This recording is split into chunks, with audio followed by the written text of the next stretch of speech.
Hello, this training video is for the Moderate Income Revolving Loan Program, or MIRL, and will cover the pro forma for homeownership development projects.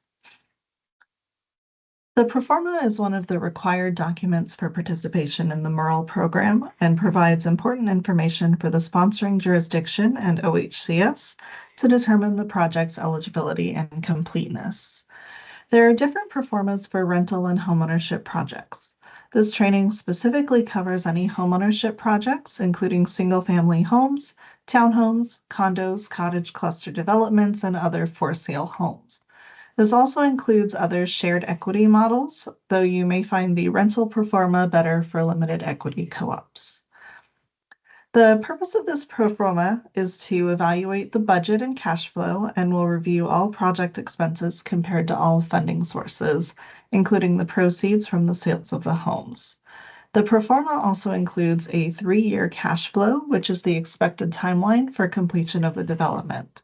This will ensure that enough funding is available each year to cover all costs. After completing the form, the spreadsheet will automatically calculate the gap that MIRL will need to fill. It will also populate information to cover the but-for test required in SB 1537. There will be more information on that later in this video. The video will break down the pro forma into parts and explain how they should be completed and what to do with that information using an example development that we will call Paradise Homes. So let's get started. The first section at the top of the pro forma spreadsheet is the unit mix. The spreadsheet is color-coded, so please take note that only the green cells should be edited. Any white or gray cells contain information or formulas that should not be changed. Developers should complete this section describing the different unit types and their development and listing an accurate anticipated sales price for each unit type. Sales prices should be affordable to the incoming levels this project is intended to serve, but at minimum should be affordable to households earning 120% of the area median income, or AMI. Additional guidance for this is available on the MIRL website. In this example, you can see that Paradise Homes is a 20-unit development. 10 of those homes will be 2-bed, 1-bath homes sold at $250,000. 5 homes will be 2-bed, 2-bath homes sold for $275,000. And 5 homes will be the 3-bed, 2-bath homes sold for $320,000. Please note that if this is a mixed income development or a certain number of homes will be reserved for lower AMI levels and sold at different price points, those should appear on different lines, even if the unit type is the same. This is in order to best capture the final sales revenue of the development. Alternatively, many nonprofit developers will identify buyers first and sell the homes at a price that buyer can afford. In these cases, the developer should not include a separate line for each sales price and instead should estimate the average sales price of that home type. The next section of the pro forma transitions into development costs. Again, developers should complete the cost-related cells in green. Each section also includes ample space to include other costs related to that section. If needed, if another line is needed, developers should describe the cost in the green cell next to other, in addition to the dollar value. The first 2 sections here are acquisition costs and direct construction costs. Acquisition costs focus on the cost of purchasing the land with space for other land-related expenses. In the example of Paradise Homes, their land cost $1 million and there are no other related expenses. Direct construction costs should combine and summarize all costs related to the actual development and construction of the homes. The site work line should include all direct development expenses required. This is the horizontal development of a project, including infrastructure like streets and utility mains, grading, and other land work to get the site ready. The structures line should include the construction costs related to each unit, including individual utility lines, foundations, and vertical construction of the home. In our Paradise Homes example, they are estimating that the site work will cost $1.5 million and the structures will cost $2 million. Their general contractor will charge $300,000 for their contractor fee, overhead, and general conditions.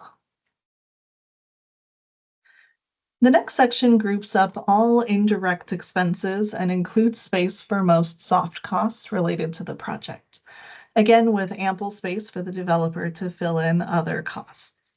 For our example project, Paradise Homes, we completed the section with meaningless numbers to simplify the process. Developers should complete this section with actual costs or reasonable estimates. While all relevant costs should be filled in, there are two items in this section that should be more carefully considered. The first is the developer fee line item. In the case of this pro forma, this line should represent all profit intended to go to the developer. If the organization applying for funding is hiring a third-party developer, this line should include both the developer fee and the profit earned by the sponsoring organization. Unlike the LIFT application, there is no other place for pro forma to account for profit. This spreadsheet automatically calculates what percentage of the project cost the developer fee is. Sponsoring jurisdictions should verify this percentage with MIRL requirements available in the MIRL manual and any additional requirements placed by their ordinance. The other line item is financing costs. This line should include any fees or charges related to the construction financing, as well as any interest. Developers should not include a loan payback amount in this line or anywhere in the project expenses, as that will be accounted for elsewhere. This is a good time to pause and talk about another piece of the pro forma, the cash flow. In the pro forma spreadsheet, each of these sections we have already discussed has an associated 3-year cash flow. This is space for developers to predict when expenses will be incurred and when sales proceeds and funding sources will become available for use in the project. This development cash flow is unique to homeownership development projects and not required in rental projects because homeownership projects are not typically built all at once, and 100% of the funds are not available immediately at the start of construction. It's most common for homes to be built throughout the construction period and for the sales proceeds of those homes to be recycled back into the project to build the next homes. Note that MIRL construction timeline in general should be 3 years. This cash flow represents each year of that allotted time frame. Let's go back to Paradise Homes as an example. We've already discussed the unit mix table, but immediately to the right is the cash flow. Here we'll predict when we expect to sell our homes and how much revenue we will receive to be able to recycle into additional project costs. You can see in this table that we're projecting half of the 2-bed, 1-bath units to be sold in year 2 and the other half to be sold in year 3. All of the 2-bed, 2-bath units will be sold in year 2, and all of the 3-bed, 2-bath units will be sold in year 3. There are 2 cells in this example outlined in red. These numbers are provided to verify accuracy of the cash flow. In general, these numbers should match. The cash flow is also required for expenses incurred. Each line item may be fully expanded into a single year or fully expended in a single year or spread throughout the years. Any expenses that have already been incurred should be listed in the year 1 column. In this example from Paradise Homes, you can see that many of these soft costs have either already been incurred or will occur in the first year. In contrast, consultants will be paid in both year 1 and year 2, and the developer fee and financing costs will not be paid until the end of the project in year 3. Now that we understand the cash flow section, let's move on to contingencies. Contingencies are flexible budget items that are available to be used if there are any unexpected costs, cost overruns, delays, or price increases. This pro forma allows for soft cost contingencies, hard cost contingencies, and escalation. The value of these items should be reasonable for your local market and should not overinflate the budget or take the place of responsible and quality cost estimates in the prior sections. While there's no exact prediction for when emergencies and issues may occur, developers should do their best to estimate when these funds might be required. The cash flow should not be left blank. In the example from Paradise Homes, we have budgeted a little less than 5% for both soft and hard costs and 7.6% for escalation. We predicted that soft cost issues are most likely to appear in the first year. Hard cost issues are equally likely to appear at any time, and escalating costs are more likely in the second and third years. This may be different for your development and local market. The final section for the developer to complete is the sources table. This provides a summary of all funding sources that will be available to build the project. The table includes a space specifically for the construction loan and any owner equity or cash that will be used for the project, then blank space for any other funding sources. Developers should select the correct responses in the blue cells and then fill in the requested dollar amounts in the green cells. When the cash flow is not shown on the slide, the developer should complete that for all sources as well. The column labeled payback with sales proceeds is very important for the calculations for the spreadsheet. This indicates that the amount of that funding source is not a permanent investment in the property and will need to be paid back. This is most typical of construction loans, but may include other sources as well. In Paradise Homes, for example, they are receiving a construction loan that will need to be paid back at sale. They're also investing some of their own equity up front, which they are intending to earn back in addition to their profit. Both of these items have indicated that yes, these items will be paid back at sale. Alternatively, a nonprofit developer may have earned donations or saved money from other sources that they planned on spending on the project, and they do not intend on earning that funding back. In this case, the developer would select no. The sales proceeds will be automatically brought in from the unit mix table, and once everything else is complete, the spreadsheet will calculate the gap. This is the amount of MIRL that will be required to make the project financially feasible. In the case of Paradise Homes, they will need $925,000.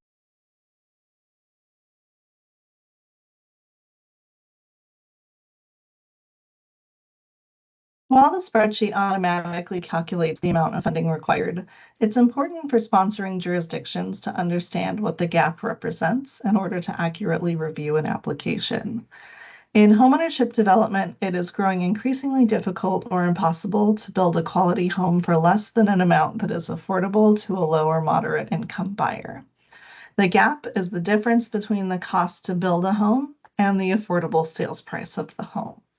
For example, a simple home may cost $500,000 to build, but a household earning 120% AMI may only be able to afford $350,000. In this case, the gap would be $150,000. This is the purpose of programs like MIRL, to cover this gap so that homeownership can be accessible to more Oregonians. MIRL is designed to fill that gap to make the project financially viable with the lower sales price. It also ensures that developers are able to receive a reasonable profit and that there's room for contingency in the budget. However, sponsoring jurisdictions should ensure that the gap showing in the pro forma is less than or equal to the amount of MIRL that the project may be eligible for, considering the tax appraisal. If the gap is higher than the available MIRL funding, the project is not feasible in its current state, and developers should find places to increase funding sources or reduce costs. Sponsoring jurisdictions should confirm a handful of items if they evaluate the pro forma. The sales price listed in the pro forma should be affordable to households earning 120% AMI or below. If your ordinance states a lower amount, sales prices should be affordable to that AMI. Costs should be reasonable, and the direct costs that are summarized in the pro forma should be supported by evidence that itemizes those specific costs. The developer fee must be reasonable and meet program in the MIRL manual or the ordinance. And as mentioned in the previous slide, the gap should be less than the eligible MIRL award. We have already covered where these first 4 items are housed in the pro forma. These next 2 items will come next. First, sponsoring jurisdictions should ensure that the cash flow shows enough funds available each year to cover the expenses incurred that same year. Second, the project must pass the but-for test and show that it cannot proceed as planned without MIRL. Assuming the cash flow has been filled out appropriately for each section, the cash flow analysis should be calculated automatically. After the sources section, there should be 2 rows which summarize the total sources, including sales proceeds and MIRL, and the total project costs. Sponsoring jurisdictions should evaluate the cells indicated in this slide by the red box. In each column, the total sources must be greater than the total project costs. The only exception to this is if an earlier year has available sources that are significantly greater than the uses, which can be used in the following year. This is most common in year 3. The first year must always show enough sources to cover the uses. The final step is to complete the but-for test. Sponsoring jurisdictions can find the sales price comparison table at the end of the pro forma spreadsheet. This table copies the unit mix table provided by the developer and adds an additional column that calculates what the homes would need to be sold for to fill the gap if MIRL is unavailable. Sponsoring jurisdictions should review the fields highlighted in red to determine if the difference in sales price provides enough value to support the project with MIRL. In the case of Paradise Homes, without MIRL, their sales prices would need to be increased by almost $50,000 per home. This makes a significant difference in affordability and would pass the but-for test. Sponsoring jurisdictions should feel welcome to share this training and other helpful materials with any developers who have questions about their items. Developers who have questions should first reach out to their sponsoring jurisdictions. Sponsoring jurisdictions should not hesitate to reach out to our email, mirl@hcs.oregon.gov, with any questions. Thank you for your time, and we look forward to working with you.